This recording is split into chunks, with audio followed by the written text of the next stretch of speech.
حضرت علی نے فرمایا، تم کسی کے ساتھ بھلائی کرو، تمہیں اس کا بدلہ برائی کی صورت میں ملے تو سمجھ لو کہ تمہاری نیکی قبول ہو گئی ہے۔ زندگی استاد سے زیادہ سخت ہوتی ہے۔ استاد سبق دے کر امتحان لیتا ہے اور زندگی امتحان لے کر سبق دیتی ہے۔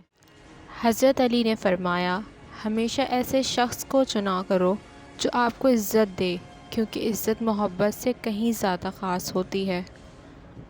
وہ جگہ چھوڑ دو جہاں تمہارے احساس اور تمہارے الفاظ کی قدر نہ ہو، پھر وہ چاہے کسی کا گھر ہو یا کسی کا دل۔ ہمیشہ سچے لوگوں سے دوستی رکھو، وہ اچھے دنوں میں سرمایہ اور برے دنوں میں محافظ ہوتے ہیں۔ حضرت علی نے فرمایا، 3 چیزیں ایمان کو تباہ کر دیتی ہیں: امیروں کی محفل، عورتوں کی صحبت، جاہلوں سے بحث۔ تمہارا رب جس چیز کو تمہارے قریب کر دے اس میں حکمت تلاش کرو، اور جس چیز کو تم سے دور کر دے اس پہ صبر کرو۔ خاموشی ایک عظیم نعمت ہے، خاص طور پر اس وقت جب اختلافات زیادہ ہوں، آوازیں بلند ہوں، علم کی کمی ہو اور دلائل کی کوئی اوقات نہ ہو۔ لوگوں سے ڈرنا چھوڑ دو، کیونکہ رزق اور عزت کسی کے ہاتھ میں نہیں، اللہ جسے چاہے بے حساب دیتا ہے۔ حضرت علی نے فرمایا، 6 چیزوں کی شکایت کبھی نہ کرنا: اپنی قسمت کی، اولاد کے سامنے اپنے بڑوں کی، اپنا ذاتی مکان ہوتے ہوئے اس کی تنگی کی، بھول کبھی اپنے ماں باپ یا استاد کی، غیر کے سامنے اپنے دوست کی، رخصت کرنے کے بعد اپنے مہمان کی۔ کسی کے برے کہہ دینے سے نہ ہم برے ہو جاتے ہیں نہ اچھے۔ اپنی زبان سے ہر شخص اپنا ضعف دکھاتا ہے، دوسروں کا عکس نہیں۔ صرف پیسے کا ہونا رزق نہیں ہے، نیک اولاد، اچھا اخلاق اور مخلص دوست بھی رزق میں شامل ہیں۔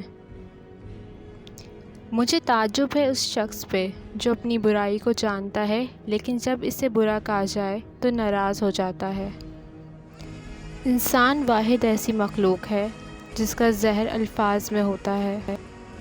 حضرت علی نے فرمایا، گناہوں کا ترک کرنا توبہ کرنے سے بہتر ہے۔ حضرت علی کا قول ہے، خوش قسمت ہے وہ انسان جس کے لیے کوئی روئے، بد قسمت ہے وہ انسان جس کی وجہ سے کوئی روئے۔ حضرت علی نے فرمایا، اگر دنیا بہترین جگہ ہوتی تو یہاں کوئی بھی روتے ہوئے پیدا نہیں ہوتا۔ اپنی جوانی کے دھوکے میں مت آنا کہ یہ عنقریب تم سے چھین لی جائے گی۔ حضرت علی نے فرمایا، پریشانیاں حالات سے نہیں خیالات سے پیدا ہوتی ہیں۔ جب کبھی تمہارا دل بے وجہ بے چین رہنے لگے تو سمجھ جانا تمہارا رب تمہیں عرش پر یاد کر رہا ہے۔ پرندہ اپنے پاؤں اور انسان اپنی زبان کی وجہ سے جال میں پھنستا ہے۔ گفتگو میں نرمی اختیار کرو، کیونکہ لہجے کا اثر الفاظ سے زیادہ ہوتا ہے۔ جھوٹ بول کر جیتنے سے اچھا ہے تم سچ بول کر ہار جاؤ۔ ناراضگی ظاہر کرنا دل میں برائی رکھنے سے بہتر ہے۔